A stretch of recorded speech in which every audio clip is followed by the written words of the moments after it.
The presentation I will do now with my colleague Daria Zhugo will be about the results of the Digital Competence Assessment Survey.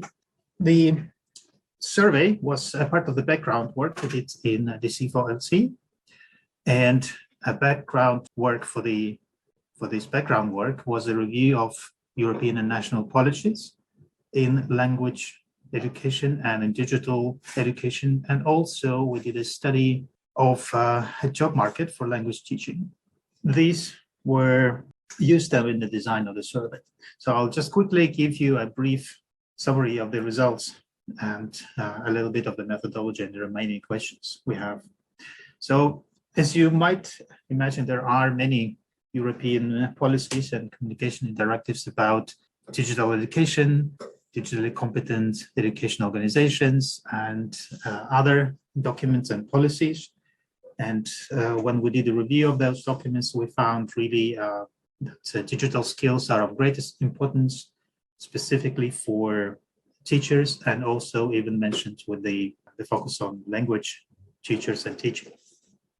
Then in addition to that, we did a review of policies in 5 countries in Europe, and we found this reflected in the national policies as well, with some differences, but still nobody denies the fact that every teacher needs to have digital skills, and the schools and universities and other education organizations need to use technologies to increase their efficiency and make the learning more accessible, and by for many other reasons. We also did a quick review of some organizational policies, basically wanted to look how the European and national policies have been implemented. And as a part of that process, we also did a job market study for language teachers. And in that study, we originally wanted to see what kind of digital skills are required for language teachers when they are hired.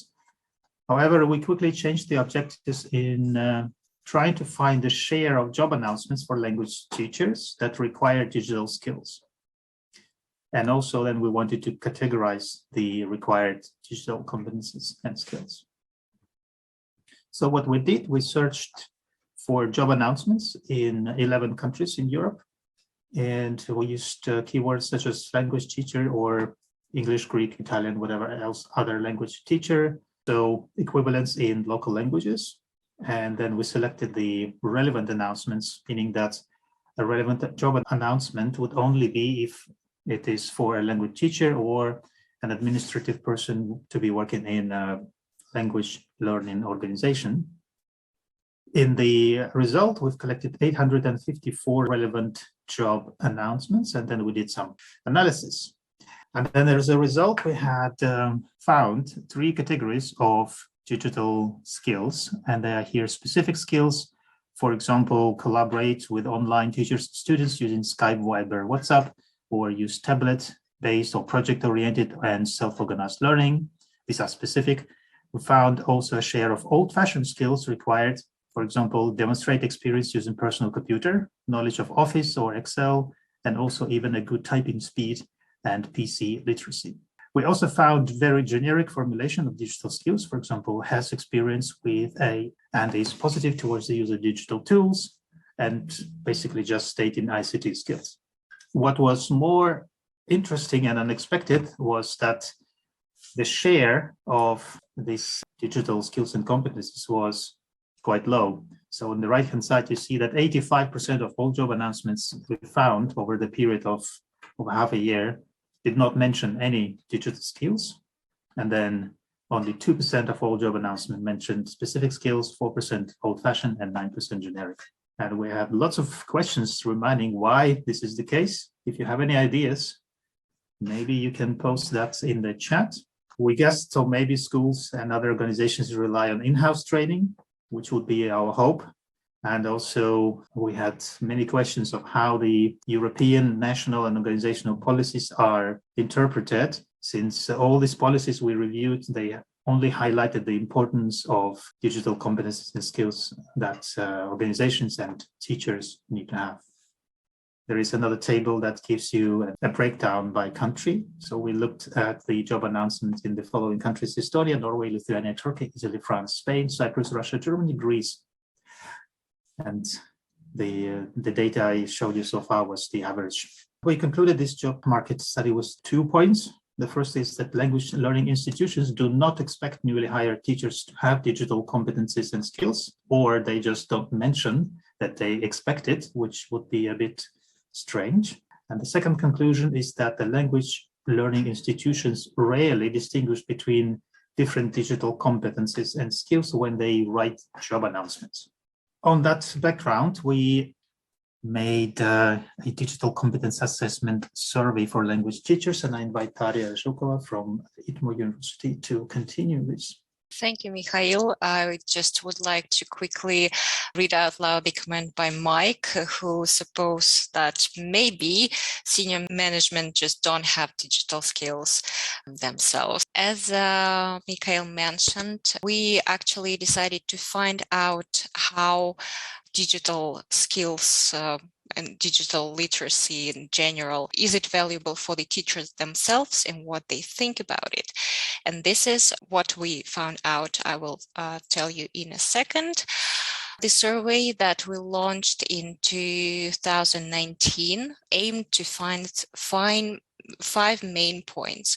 First of all, we wanted to know what instructional models language teachers use in computer-supported language learning, then what attitudes they have towards the use of digital tech in general, how they assess their digital competence level at that time, and how satisfied they are with this level, and whether they need additional training, what other training needs are.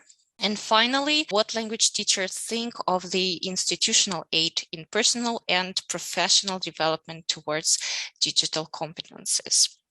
A couple of words about the methodology of the survey.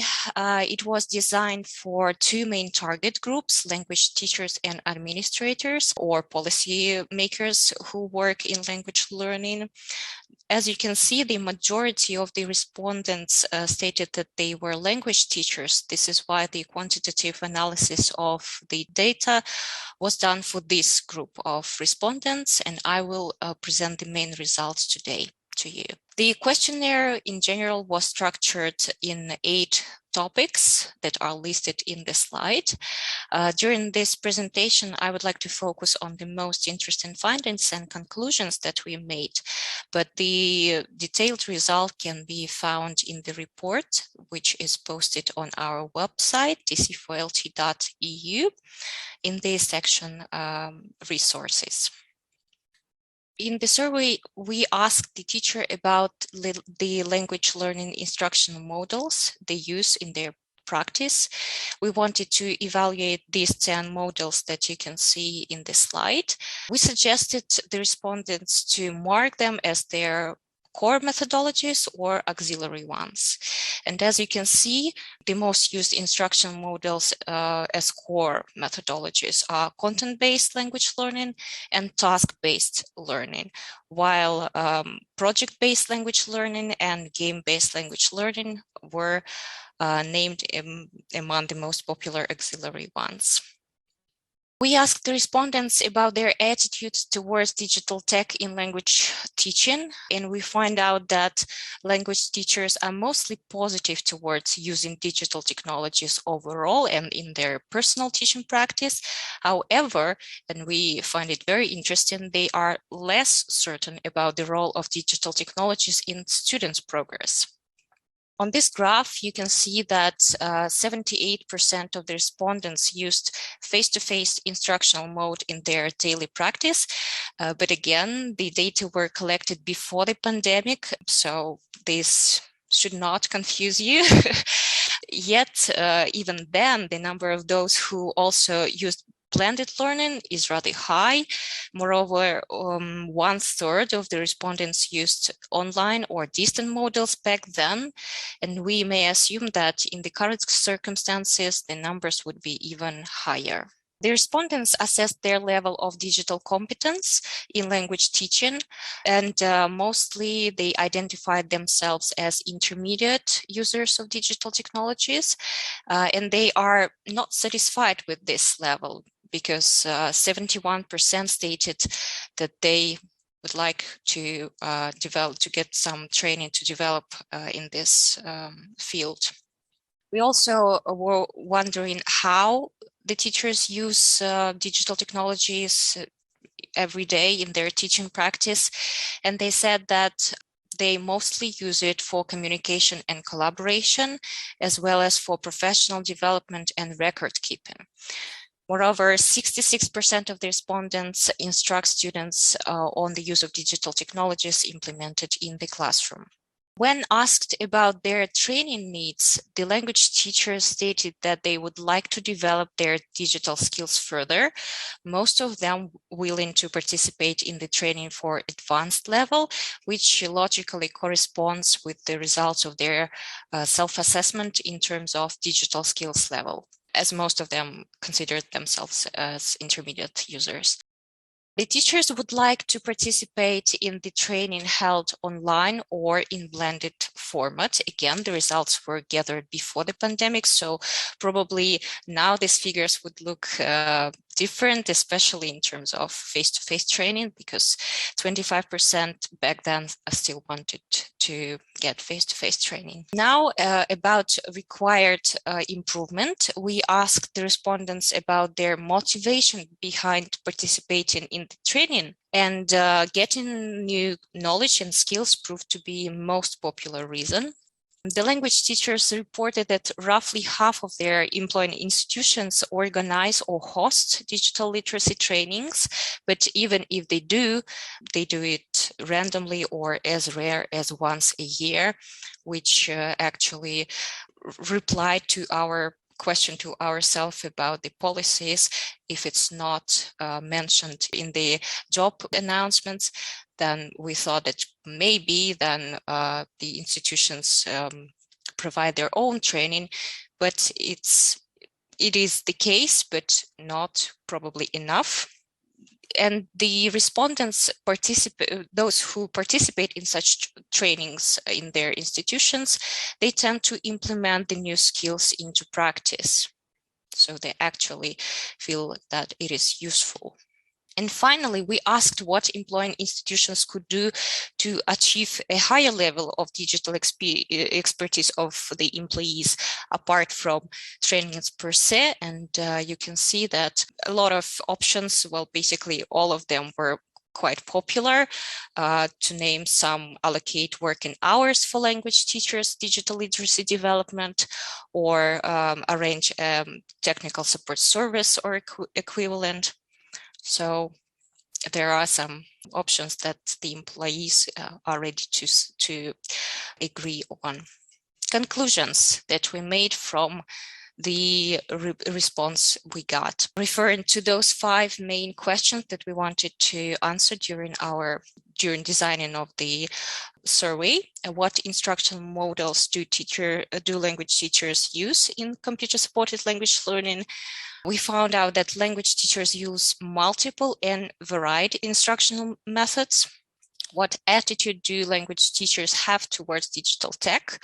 They are generally positive about digital technologies and have at least basic digital skills, and a lot of them have intermediate level. How do language teachers assess their digital competence level? I just said that they are not satisfied with the level of digital skills, which is intermediate on average.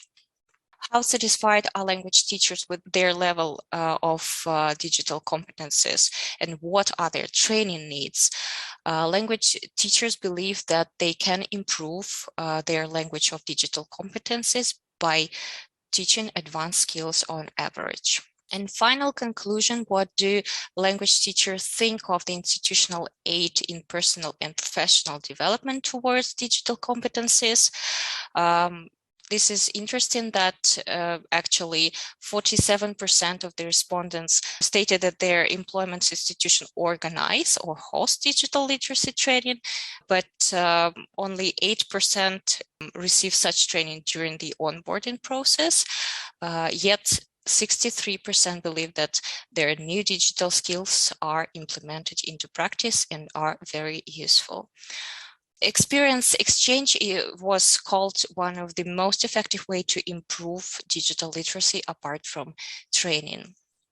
So this is what we have found during our first initial survey.